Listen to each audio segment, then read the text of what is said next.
Hey, hi, beautiful.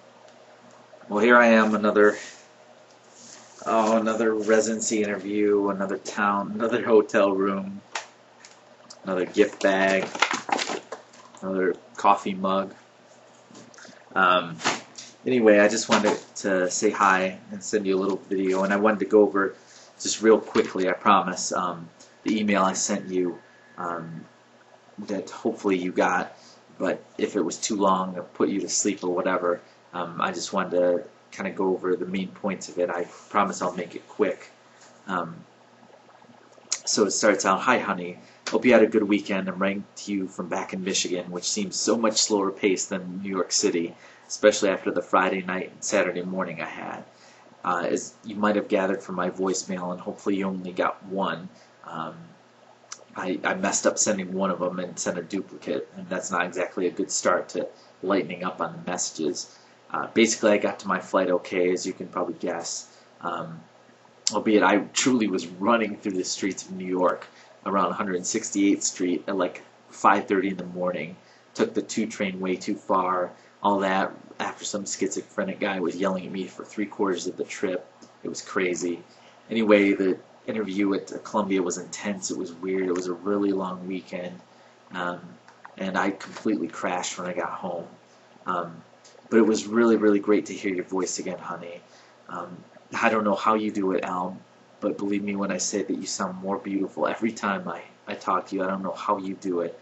Um, I'm so sorry, though, it had to take waking you up to get to talk to you. That was inconsiderate of me, Al, to say the least. In retrospect, I really should have asked if I could call you the next day or have you call me the next day so I would get to talk to you and you would be more awake. I really feel bad about that, but I hadn't talked to you in so long and I wanted to keep you on the line. I feel really bad in general. I've been horrible at this break thing, and I really owe you an apology. It's just that 2.5 months had gone by without hearing from you at all, Al, and that's been very difficult for me, um, especially when communication is such a hot button for me. Truly, Al, it's an example of I'm at my absolute worst when I'm not connected with you, and I don't blame you if you're sick of me. Um, it was especially strange because when I last talked to you, when you gotten back from Hawaii and were on your way to Houston, things seemed so much more positive, and I really expected to hear from you sooner. Again, I don't mind at all if you need more time. I just would have appreciated you letting me know that. But anyway, just to go over the main points of what we talked about, which I hope you remembered, and I hope you'll correct me if any of this is wrong. First of all, we agreed that I'll back off on the messages and texts a bit, because I understand now that although endearing, you also felt that they were a bit overwhelming. I promise you I will do that. However, you also said that I will definitely hear from you at some point because you know that it means a lot to me to keep the lines of communication open. This is probably the most important thing I hope you took from our conversation, Al, that even if it's just to break up with me, that I'm counting on you to have respect for me and for our relationship and really expect to hear from you. Second, we agreed that we're still together at this time, but we remain on a break, and that at any time if you feel like you either don't want to or can't continue in a relationship with me, that I promise you it's okay. Um, Honey, I won't make you feel guilty or wrong for choosing to do so, but given that, I only ask that you let me know in a direct, honest, and considerate way, and you agreed to do that. Third, we agreed that we have to meet each other, Al. We have to meet each other at some point in the near future. It's not an option or a maybe, because we've come way, way, way, way too far, Al, and have too spectacular a love and a relationship to not at least do that. In all honesty, to not do so would be unbearably painful and disappointing to both of us, Al, and would leave a sense of incompleteness. It really wouldn't do our love, our relationship, or what we've had justice. We really should do so sooner rather than later, Al. Our relationship's really about momentum. And also because I'm very, very confident, Al, that when you meet me, you'll know. You'll know whether or not you want to keep going on this journey with me. And lastly, I told you that I have been, I am now, and I will continue to be fully faithful and fully committed to you, Al. until you tell me not to be anymore. As I've said, I have absolutely no interest elsewhere, nor in anyone else. There's no one but you, Al. But I hope and expect that you will let me know if you find interest elsewhere. I won't give you any grief, I promise, but in return I hope that you'll realize and respect my desire for you to be prompt, honest, and direct in telling me so. Like I said, I hope all these are accurate statements.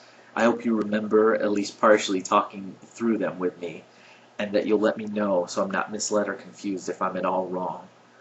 I'm also sorry if it sounds dry, but you know that I tend to use flowery language, and that muddies the message, and I wanted to be real direct so that both of us are on the same page. One more thing, sweetheart, and this is important. Listen, I know, Al, that part of what's overwhelming about my messages is that I'm sure you feel like I expect everything to be exactly as it was a year ago.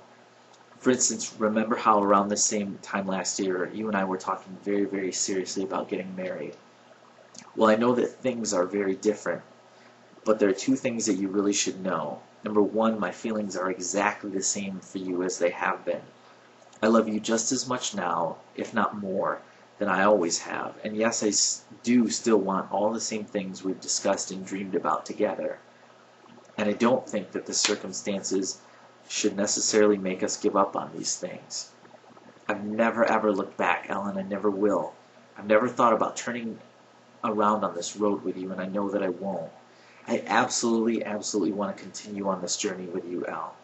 I wouldn't rather be anywhere or with anyone else. I'm still yours. But number two, and maybe most importantly, please don't think or feel that just because I feel the same or want the same things as I did, that I expect things to turn out that way, because I don't. I really don't. I realize that you probably feel, as you've told me before, that you can't give me or be what I want. But what you gotta know, El, is you are what I want. And how and what you are is simply fine with me. I don't at all expect you to be fully present for me all the time. I really don't. I know you have a tremendous amount on your mind. And although I still want to marry you, Al, that doesn't mean that I won't be happy if we settle for less than that, if that's all you feel you have to give. I want whatever you are able to be or able to give, even if that changes from day to day. I also don't want you to feel pressure to be anything other than what you are able, because I love you as I always have, through good days and bad, through thick and through thin. I just don't want you or us to give up on the things that we've dreamed about, okay? Also, I don't mean to sound awkward or inappropriate at all in saying this, Al, but I hope that you still hold the desire and the aspiration to make love with me at some point, just as we wanted to for some time. Now, in saying this, I haven't changed my mind or my values in wanting it to take place in the proper moral context, which basically means marriage.